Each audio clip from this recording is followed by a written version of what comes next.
옛날에 왕을 위해서 열심히 일하던 광대가 한 사람이 있었습니다.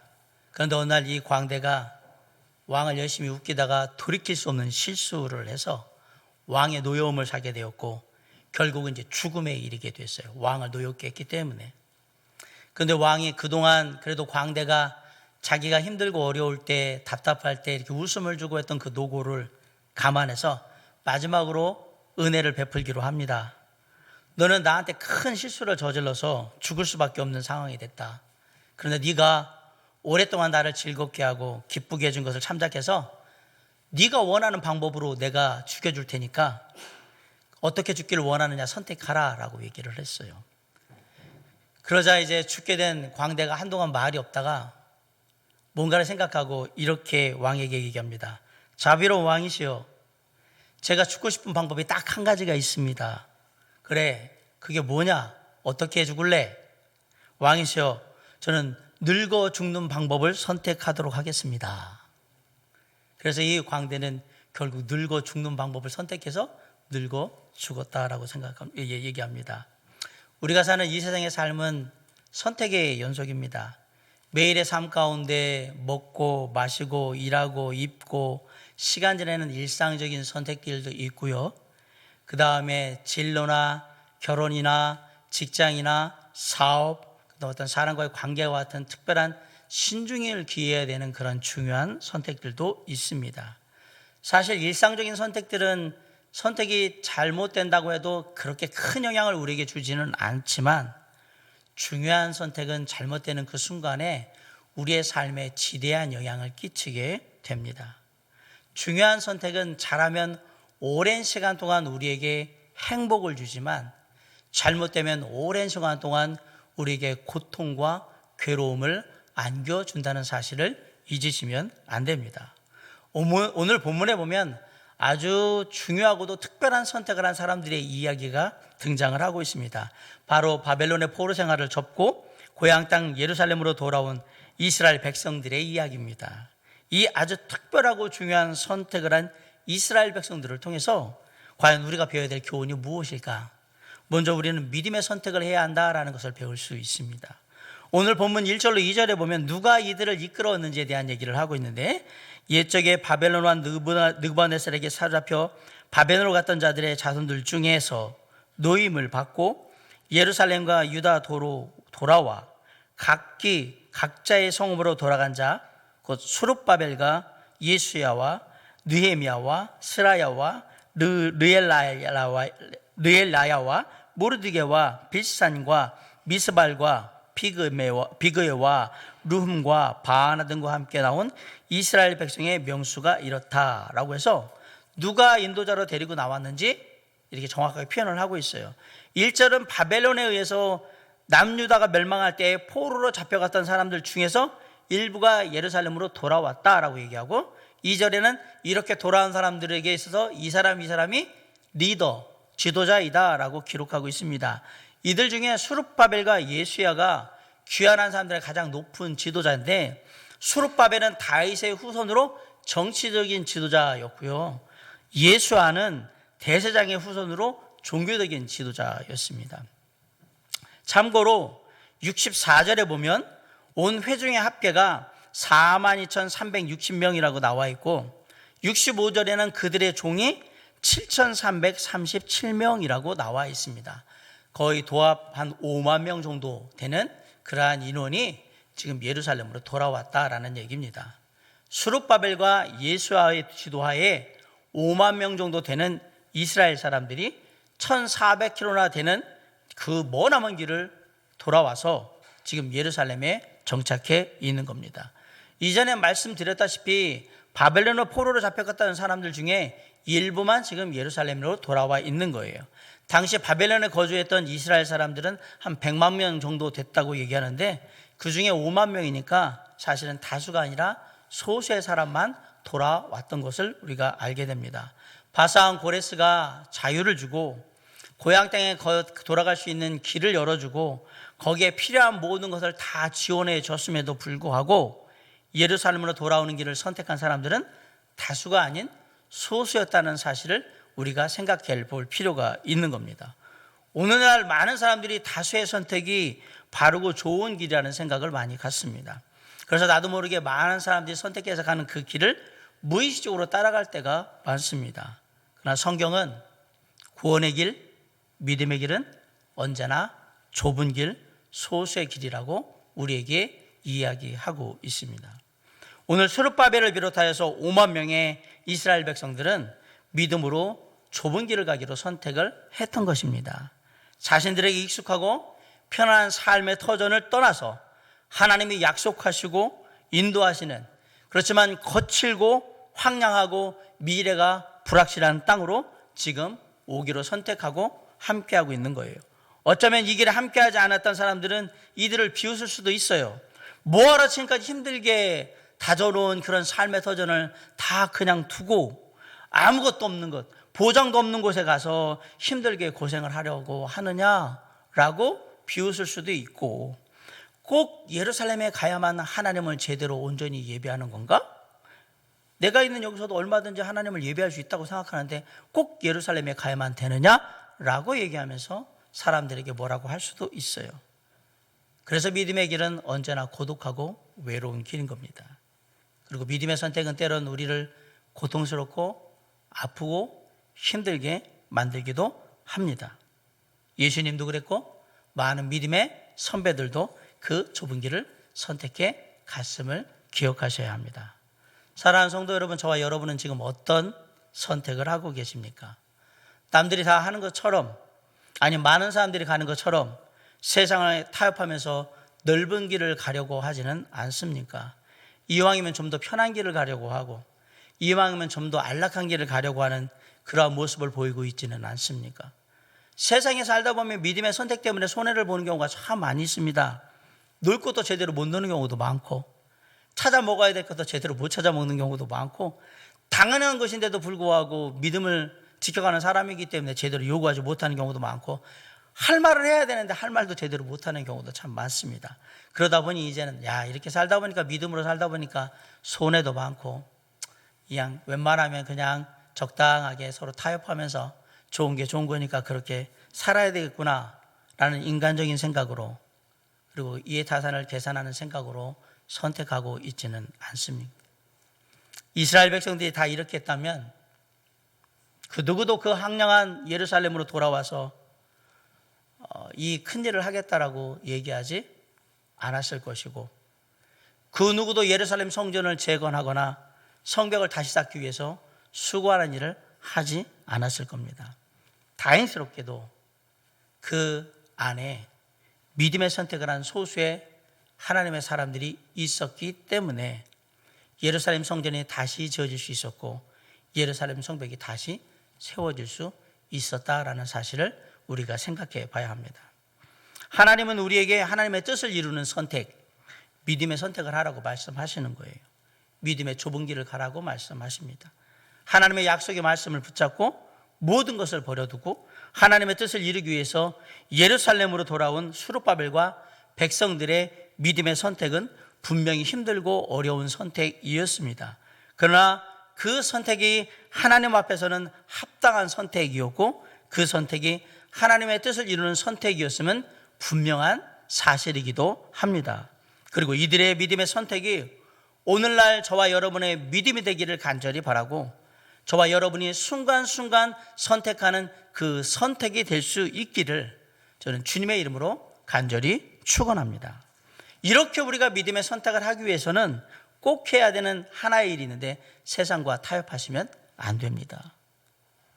믿음의 선택을 한다는 게 중요하긴 한데요, 믿음의 선택을 한다는 말이 그렇게 쉬운 말이 아닙니다. 세상은 늘 우리의 선택이 믿음의 선택이 되지 않도록 우리를 유혹하고 우리를 위협하는 수많은 것들을 우리에게 주고 있습니다. 오늘 본문에 보면 귀환한 사람들을 인도한 사람들의 이름과 귀환한 사람들의 숫자가 나타나 있는데 정확하게 기록이 되어 있어요. 정확하게 어떤 가문의 누군지에 대해서 얘기를 하고 있는 것을 봅니다. 바꿔 얘기하면 이들이 자신의 가문이 누구인지를 정확하게 알고 있다는 사실은 포로 생활 중에 있음에도 불구하고 자신들이 하나님의 백성인 것을 잊지 않고 있다라는 얘기예요. 머나먼 이방 나라에 끌려와서 포로 생활을 한다는 것이 얼마나 힘들고 어려운 일일까. 자신의 신분을 숨기고 어떻게든 현지인들과 동화해서 그냥 살아보려고 노력하는 게 더 편할 수도 있습니다. 자신의 할아버지나 아버지는 조국이 이스라엘인지는 몰라도 나는 이 땅의 백성으로 살아야겠다라고 생각하면서 그냥 그렇게 살 수도 있는 겁니다. 그러면 조금 더 편하게 살 수 있고 조금 더 잘 살 수도 있었을 텐데 이들은 그렇게 하지 않았습니다. 왜 이들은 믿음의 선택을 했을까? 이들은 자신이 하나님의 백성인 것이 가장 소중하다고 생각했기 때문에 그런 거예요. 이 세상에서의 잠깐의 편안함보다 하나님의 백성으로서의 불편함을 감수하는 것이 더 중요하다고 생각하고 있는 겁니다. 70년이라는 짧지 않은 시간이 흘러갔습니다. 그럼에도 불구하고 이들은 자신들은 이스라엘 백성, 하나님의 백성이라는 사실을 잊지 않고 있는 겁니다. 비록 이방 나라에서 포로로 잡혀 있는 안 좋은 상황이지만 그럼에도 불구하고 자신들이 하나님의 백성, 이스라엘 백성이라는 정체성은 늘 기억하면서 그 70년을 지나왔다라는 사실이에요.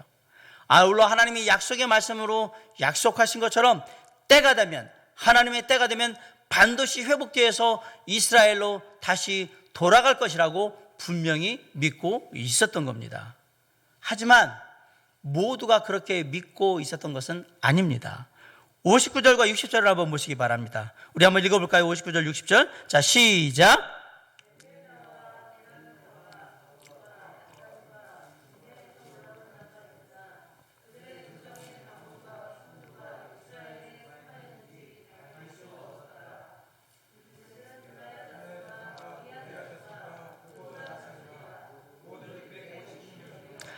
자, 여기 보면 그들의 조상의 가문과 선조가 이스라엘에 속하였는지 밝힐 수 없었더라라는 말이 나와요. 자, 이뿐만 아닙니다. 62절과 62절, 61, 62절을 한번 다시 한번 보겠습니다. 자, 시작. 제사장 중에는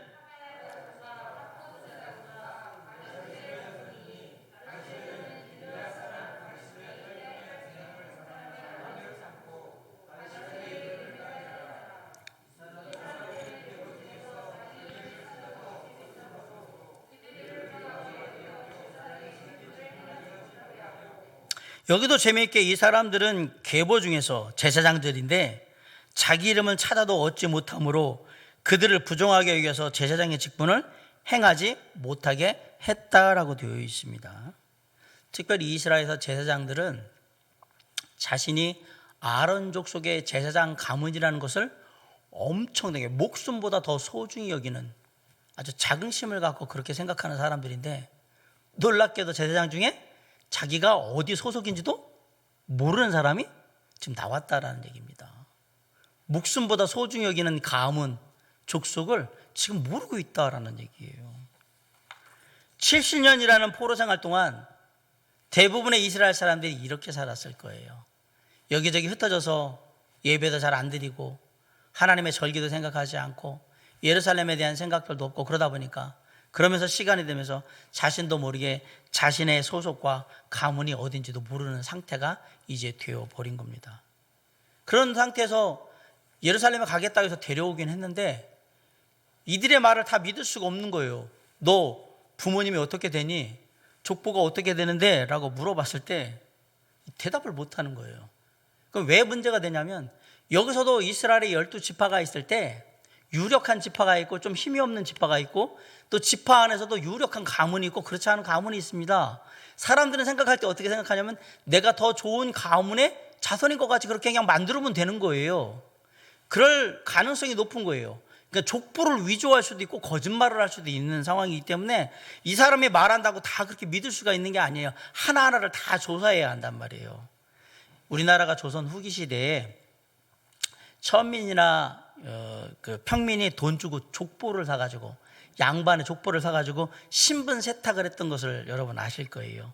그래서 족보에 따라서 성도 바꾸고요, 조상도 바꿔서 신분 상승을 꾀했던 그런 일 있잖아요. 비슷한 거예요. 여기서 지금 족보를 어떻게 되느냐에 따라서 가문이 달라지고 대우가 다 달라지기 때문에 그래요. 그런 상태를 방지하기 위해서 이스라엘 사람들이 뭐냐면 네 가문이 어느 가문이며 족보가 조상들이 어떻게 되냐를 다 물어봤던 거예요.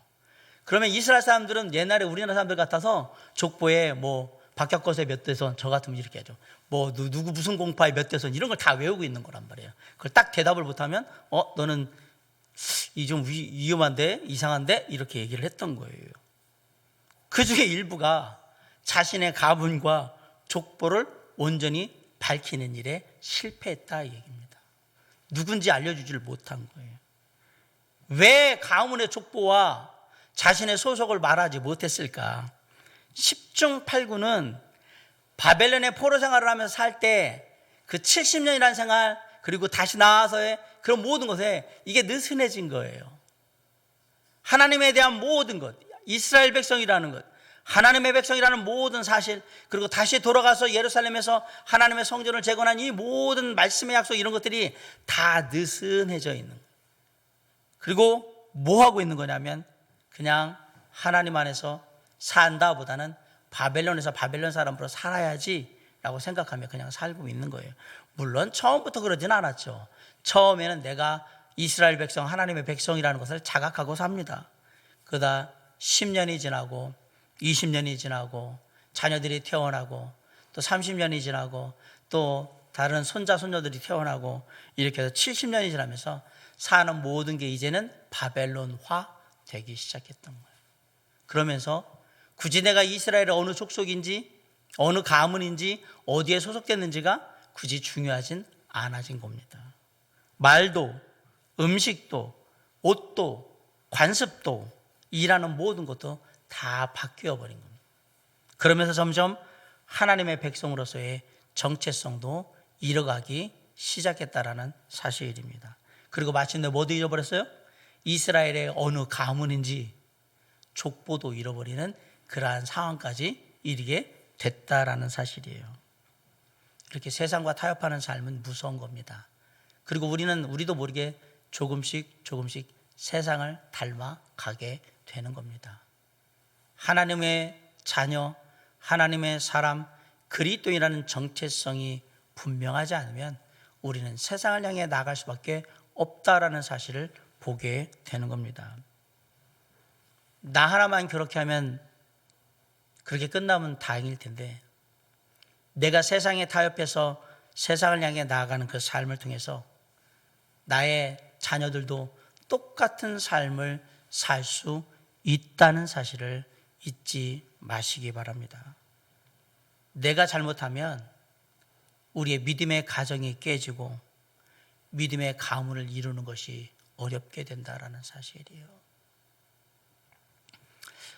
저는 저희 가정에서 신앙이 1세대입니다. 처음으로 예수 믿는 가정, 형제들 중에서. 저는 어떻게든지 믿음을 지켜갈 겁니다. 제 아내나 저는.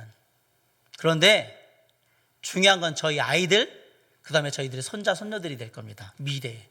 과연 얘네들도 믿음의 가문으로 신앙의 자녀들로 계속해서 이어갈 수 있을까? 그건 저도 모릅니다. 그것을 위해서 최선을 다해서 삶의 믿음 안에 사는 모습을 보이기 위해서 최선을 다한 노력을 하겠지만, 그 다음으로 이것들이 얼마나 더 이어질 수 있을지, 몇 대나 더 믿음의 가문으로 갈 수 있을지는 우리도 장담할 수 없는 일인 거예요. 오랫동안 믿음의 가문을 이룰 수 있는 방법이 무엇이냐?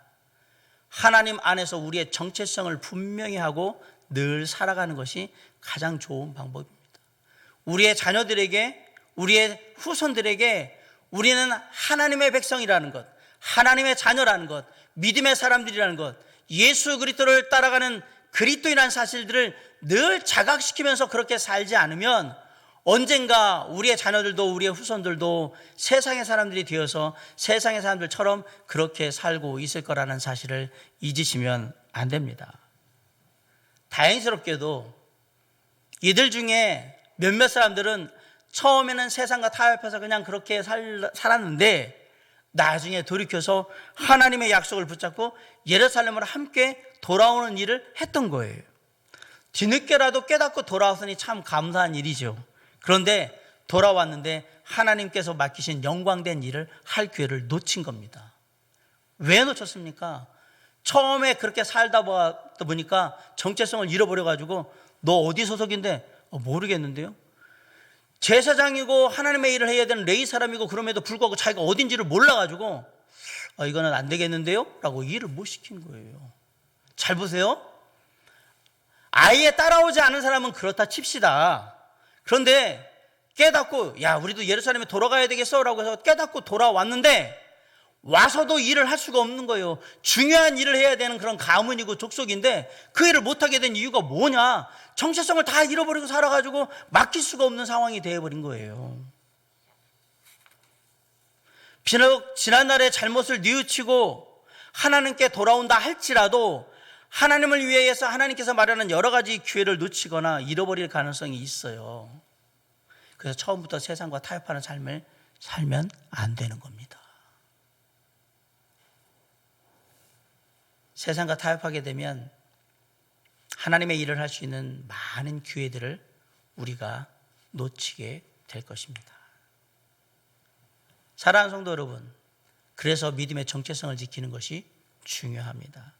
그리고 끝까지 세상과 타협하지 않고 하나님께 쓰임받는 하나님의 사람이 되기 위해서 우리의 삶을 주님께 드리며 날마다 묵묵히 나아감으로 승리하는 삶을 이루는 저와 여러분이 될 수 있기를 주님의 이름으로 간절히 축원합니다. 이렇게 세상과 타협하지 않고 믿음의 선택을 하게 될 때 하나님께서 믿음의 선택을 한 그 사람들을 기억하시는 겁니다. 오늘 본문 2절부터 61절까지 보면 예루살렘으로 귀환을 한 가문과 사람들의 이름이 다 나와 있습니다. 물론 여기 말고도 성경 곳곳에 어떤 이런 족보에 대한, 가문에 대한 얘기들과 함께 그 족속에 대한 얘기들이 쭉 이렇게 많이 기록되어 있는 데가 있어요. 왜 하나님께서는 성경에 사람들의 이름을 일일이 이렇게 다 기록을 해놓으셨을까요?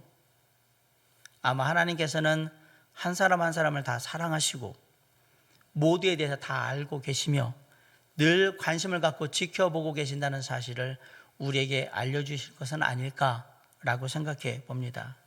성경에 기록된 족보와 이름들을 보면 크게 두 가지 경우로 나뉩니다. 하나는 하나님의 뜻대로 잘 살았던 사람들, 바꿔 얘기하면 믿음의 사람들의 족보와 그 이름들이 쭉 나와 있는 경우고요. 다른 하나는 하나님의 뜻대로 살지 않았던 사람들, 즉 하나님께 불순종하면서 하나님의 뜻과 무관하게 그렇게 살았던 사람들의 이름과 그 족보가 나와 있는 경우예요. 하나님께서는 우리의 삶이 어떤지 이미 다 알고 계세요.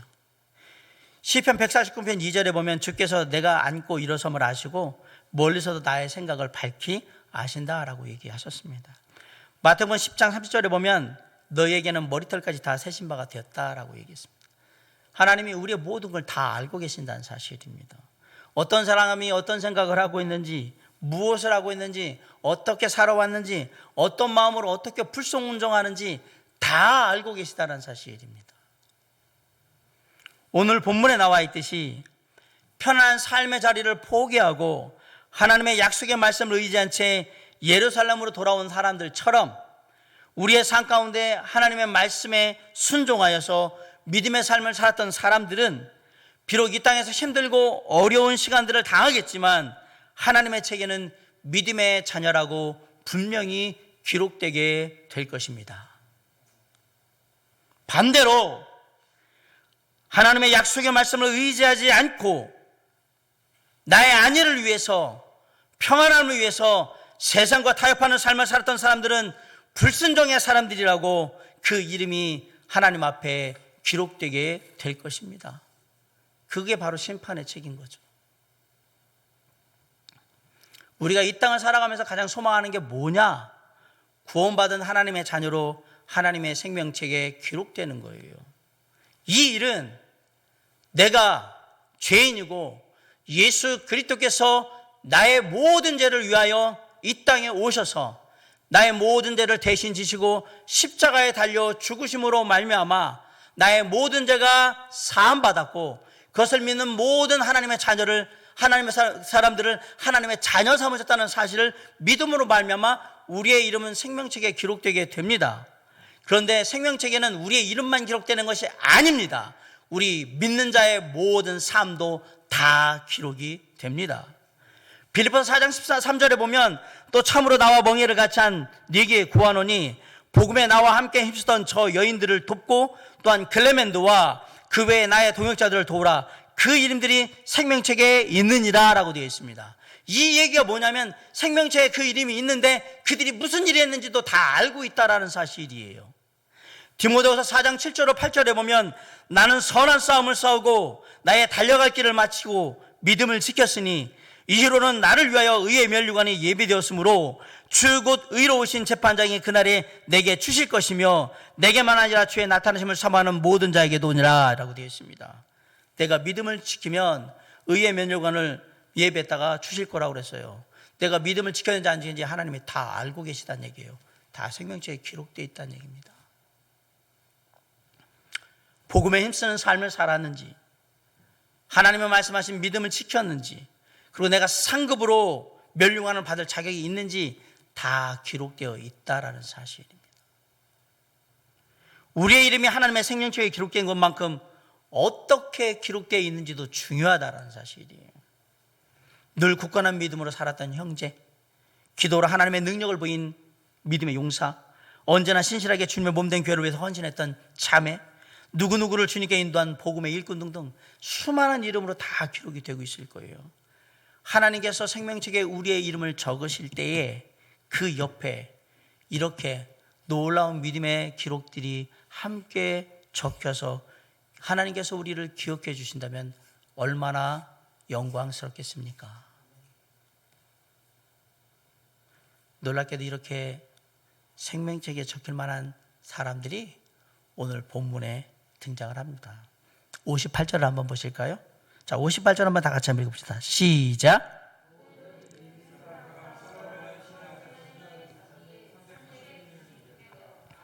(58절에) 보면 느디님 사람 얘기가 나옵니다. 느디님 사람은요, 포로 귀환 후에 에스라 느헤미야 시대에 성전을 재건하고 일할 때에 예루살렘에 올라간 사람들 중에 나타나는데 감초처럼 나타나요. 성경을 읽다면 느디님 사람들이 어떻게 했다? 에스라 느헤미야서에 이 느디님 사람들이 계속 등장을 해요. 느디님 사람은 원래 기브온 사람들입니다. 기브온은 가나안의 족속이었던 휘 족속이 차지한 두 성읍 중에 하나가 기브온이고 그 성읍에 살던 사람들을 기브온 사람들이라고 얘기를 했습니다. 출애굽해서 광야를 지나서 이스라엘 백성들이 가나안 땅의 첫 관문이라고 할 수 있는 여리고성을 격파하고 또 아이성을 함락한 다음에 딱 가나안에 이제 6 왕이 이러한 이스라엘 백성들과 싸움을 하게 되죠. 근데 져요. 그때 휘 족속의 땅 기브온에 거하던 기브온 사람들이 이스라엘과 전쟁을 하지 말고 화친을 하자. 안 그러면 우리 죽는다라고 해서 그럼 어떻게 할까? 그래서 우리 이렇게 하자라고 해서 꾀를 냅니다. 그래서 헤어진 전대, 가방, 다 이제 헤어진 가방, 찢어지고 기운 가죽 포도주 부대 이런 걸 나귀에 싣고 아주 낡아 빠진 신을 신고 그리고 아주 헤어진 옷을 입고 그리고 다 마르고 곰팡이 핀 그러한 빵을 가지고 길갈에 있는 여호수아를 만나러 가요. 쉽게 말하면 거짓고루라고 여호수아 앞에 나타나요. 그리고 우리가 먼 나라에서 왔다. 광야에서 이스라엘 백성들이 한 모든 일들을 우리가 다 들었다. 우리는 앞으로 이스라엘과 사이좋게 지내길 바라고 종이 되길 원한다 라고 하고 조약을 맺자, 화친 조약을 맺자라고 얘기를 해요. 그리고 자신들이 얼마나 먼 데서 왔는지를 보여주기 위해서 곰팡이 난 빵, 찢어진 가죽 부대, 헤어진 옷, 신발 다 보여주는 거예요. 우리 이렇게 멀리서 왔다. 너희들 이름이 뭐냐? 우리 기브온이다. 그래? 그래서 여호수아 이스라엘 백성들이 더 이상 확인해보지 않고 화친 조약을 맺어줍니다. 하나님의 이름으로 이들과는 싸우지 않겠다라고 딱 도장을 찍어준단 말입니다. 그런데 3일이 지나서 이들이 바로 가나안 족속, 휘 족속에 있는 그 기브온 사람들이라는 걸 알았어요. 이 가나안 족속들은 다 죽여야 되는 거였단 말이에요. 전쟁을 해서 이겨서 다 정복해야 되는 건데 화친 조약을 맺었잖아요. 이미 족장들이 하나님의 이름으로 화친 조약을 맺었기 때문에 그들을 칠 수가 없었던 거예요. 그로 인해서 이스라엘 백성들의 원성이 자자해지니까 여호수아가 이 기브온 사람들 다시 부릅니다. 자, 너희들 우리와 화친 조약을 맺을 때 한 가지를 약속을 했지. 너희들 이스라엘 백성들의 종이 되겠다고 약속을 했지. 네, 그랬습니다. 너희들이 거짓말을 했지만 우리가 너희들을 그렇다고 해서 어떻게 할 수는 없다. 하나님의 이름으로 약속을 했으니까 대대로 여호와의 제단에서 나무를 패면서 물 깃는 자들이 되라 라고 얘기한 거예요. 그때부터 기브온 사람들은 뭐가 됐냐면 성전에서 험한 일들을, 허드렛 일을 하는 그러한 종이 됐던 겁니다. 이 사람들을 나중에 뭐라고 부르면 느디님 사람이라고 불렀던 겁니다. 이들은 이스라엘에게 죽임을 당하기보다는 여호와의 성전에서 일하는 게, 하나님의 성전에서 일하는 게 더 좋은 선택이고 더 큰 영광이라고 생각했고요. 대대로 성전을 섬기는 종으로서 그 일을 하게 됩니다. 55절에 보면 솔로몬의 신하의 자손이라는 말이 나오는데, 여기서 보는 신하는 높은 관리를 얘기하려고 하는 게 아니라 바로 성전에 일을 하는 종들의 자손을 말하는 거예요. 솔로몬의 신하의 자손은 바로 그들을 얘기를 하는 거예요. 느디님 사람들은 이스라엘 백성들이 우상 숭배와 불순종으로 바벨론의 포로로 끌려갈 때도 함께 끌려갑니다. 그리고 포로 기간에도 끝까지 하나님을 향한 신앙을 잘 지킵니다. 그리고 예루살렘으로 귀환을 할 때도 함께 귀환을 하게 됩니다. 그리고 역시 제사장과 레위인을 돕는 성전의 종, 노예로 계속 신실하게 섬기게 됩니다. 그리고 지금의 느디님 사람들은 하나님의 성전에서 일하는 걸 가장 기쁘고 즐거운 일로 생각하고 그렇게 사는 사람들이 돼 있는 거예요.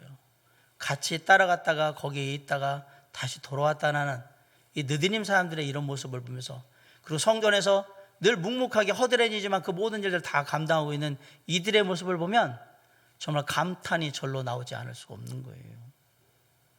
이 사람들 요때에 포로 귀환할 때 그냥 바벨론에 남아있는 게 더 좋을 수 있어요. 왜죠? 바벨론에 남아있으면 이거 성전에 허드렛 일 안 해도 됩니다. 이번 기회에 완전히 이스라엘로부터 독립도 할 수 있습니다. 이 땅에서 좋은 신분으로 이제 자유를 가지고 그래도 이방 땅이지만 이곳에서 살고 여기서 정착하면 더 이상 이스라엘 백성들에게 했던 그런 성전에서 허드렛 일 안 하고 편하게 지낼 수 있었습니다. 그런데 이들이 그러한 자유를 포기하고 하나님의 성전을 재건하기 위해서 예루살렘으로 이스라엘 백성들과 함께 돌아오기로 결심합니다. 이들이 돌아와서 하는 일은 뭘까요? 성전의 허드렛 일 아닌가요? 나무 패고 물 깃고 하는, 종이 하는 일 그대로 하는 거 아닙니까?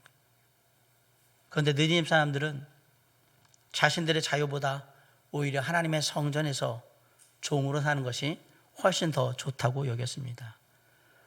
아까 교동문에서 읽게 시편 84편 시편에 주의 궁전에서 한 날이 다른 곳에서 이 첫날보다 나은즉 악인의 장막에 사는 것보다 내 하나님의 성전 문지기로 있는 것이 좋다라고 시편 기자가 얘기했잖아요. 그 마음이 바로 느디님 사람들의 마음인 거예요.